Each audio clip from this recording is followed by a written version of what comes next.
All right. Thanks, Mr. Martin. Mhm.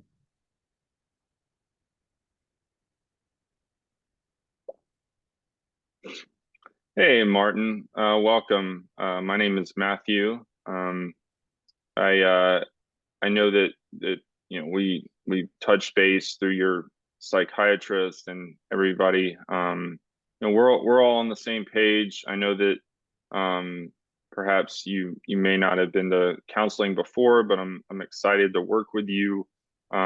Just so you know, everything that's said on the call is between me and you, and we want to protect that space. I want you to feel comfortable talking to me, and then as we continue to do this important, I say important because it is important, when we go through some of this important work together. I want you to be able to feel comfortable in your own skin and who you are. And yeah, so this is about you and getting you to a better place. Can you tell me a little bit about what's been going on with you lately? Yeah, yeah, it's nice to meet you, Matt. Thanks for welcoming me here. Um, yeah, I haven't done counseling before, so this is a little new to me, and I just growing up as a guy, I just feel like I didn't have that much support to talk to, and I've always used my girlfriend as that support, and it just feels like lately, like she's just been wanting me to. We've just been having the same conversation over again, and that's it just seems like every time we talk it's the same thing, and like I don't know. Basically, she wants me to commit already. She wants me to, basically get on one knee, and propose already. And we've been together for 7 years, but I mean, I don't know. I couldn't tell you why I haven't proposed yet because I know we're gonna be together. I know it, but I can't figure out why it's just not fully all there yet.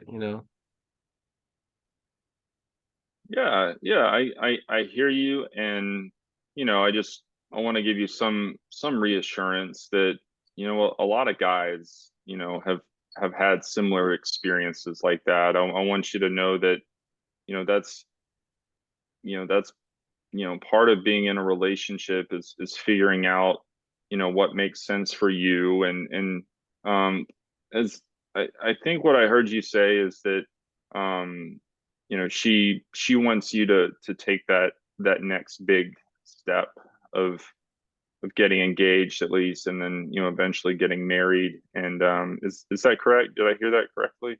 Yes, yes, that's the main thing. And yeah, I don't know. Okay. Like she, I mean, I depend on her emotionally a lot, and maybe too much. Because I mean, I have friends, but as guys, you don't just talk about your feelings. You go to the bar and you get drunk and you go home and that's it. Like you have a good time with your friends, but I've never really had a friend that I can just like talk real with.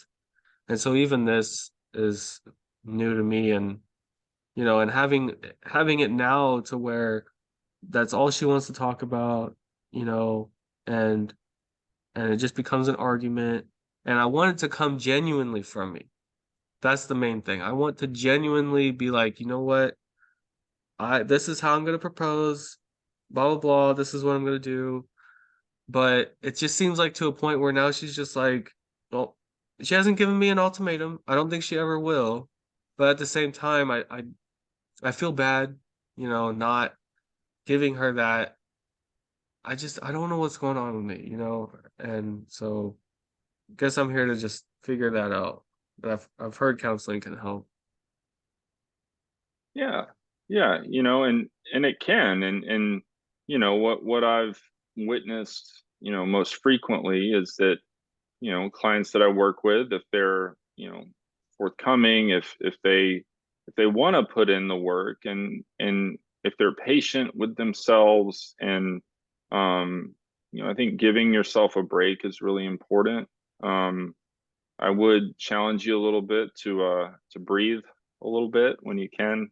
Um, but and I appreciate you saying, you don't really know what's wrong, and not knowing what's wrong is okay too, So I did like how you made it about you, because the work that we are going to do together, it is about you. And um I'm not going to focus so much on your relationship with her. We're not, at a stage where we're gonna address maybe things that she said to you. We're gonna look at, how you respond, how you internalize some of those messages, and then also um, kind of what the game plan is for you. Because I got news for you, Martin. You're my client and she's not.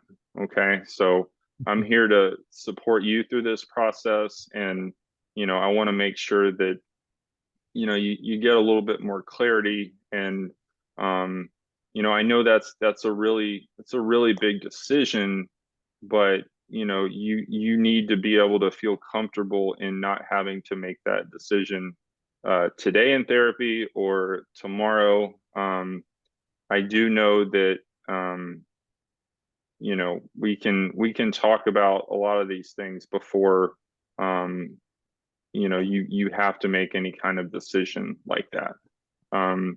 So we've talked about, a few different things. One part of counseling that I do enjoy is for having my clients set some goals for themselves, and then we can look at these goals over time.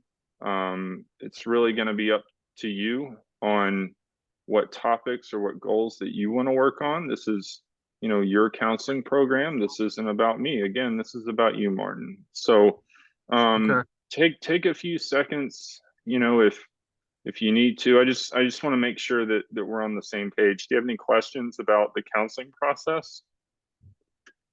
Um, none particular. I really don't. I came with no expectations, so um, so this is all working for me. It's okay, you know. And yes, I know. You said take a breath. Like it just gets me riled up, thinking about it. And so I do appreciate you kind of pointing that out. And I have taken up meditation at different points in my life, and that has helped. But it's just hard not having that person that you always depend on because we're just stuck on something, And so I guess if I were to say goals, it would be maybe learning how to depend on myself a little bit more would be one. Um, I would say learning how to communicate feeling better because I often shut down in a lot of conversations that I have with her, and it just gets her irritated and she just walks off, and then I'm left like feeling like shit. So um yeah, just getting being able to move past uh being shut down, and learning how to communicate more effectively would be nice. Okay. That sounds great. So I'm just gonna to read some of my notes back to you and some of your goals. I know one of the goals you talked about was, feeling like you can depend on yourself a little bit more effectively, perhaps. Is that correct? Yes. And Yes. then also some communication issues, perhaps, maybe an internal dialogue that you might have with yourself about certain situations. Are you ever in situations where you either exit a conversation or um just leave a conversation, but in your head you think, man, like I wish I could say this, or um she really hurt my feelings, but I don't know how to say that. Do you have any kind of regrets Yeah. in terms of the communication that you I, have with her? I would say definitely, while we're having an argument, and I'm shut down, I'm definitely in my head, and by the time she leaves, then my internal thoughts just turn into more anger and more spiteful thoughts at the situation and towards her. And um I tend to feel like she just doesn't get me, like I assumed she would. I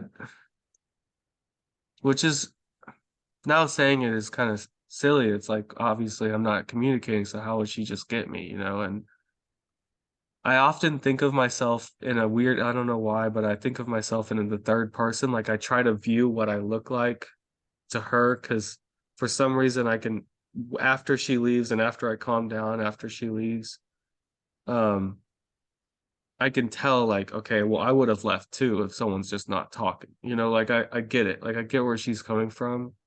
So I just want to be able to better prepare my, I don't know. I'd get triggered and then I can't get past that. I can't let it go and try to communicate. So yeah. Yeah, that sorry you're going through that right now. It sounds like is this something that's been an ongoing trend? Is this something that you've experienced multiple times? Yeah, yeah. And what so a lot of the internal dialogue is like, well, you never are like this with your friends, you never have these issues of shutting down and being all angry with your friends or family. But at the same time, it's like I've never had a relationship as deep as this one. So I don't know if it's just like an issue, like a bad relationship where we can't talk, or if it's just like, because it just doesn't seem like any relationship I have other than this one, we have these types of things happen. Yes, I get that. And, sometimes the ones that we love the most can be the most difficult to communicate with. Um, and, I'm gonna, I do want to focus on the communication aspect here with you because, um, believe it or not, if you make progress in this specific relationship, um, there's a chance that, um, practicing or developing more of a self concept and how you see yourself, um, some steps that we can take to get more in touch with your values, perhaps what's important to you. um, do you feel like you're the master of the ship right now? Ah. I mean, to be honest, I don't even feel like I have a ship. Like, I don't even know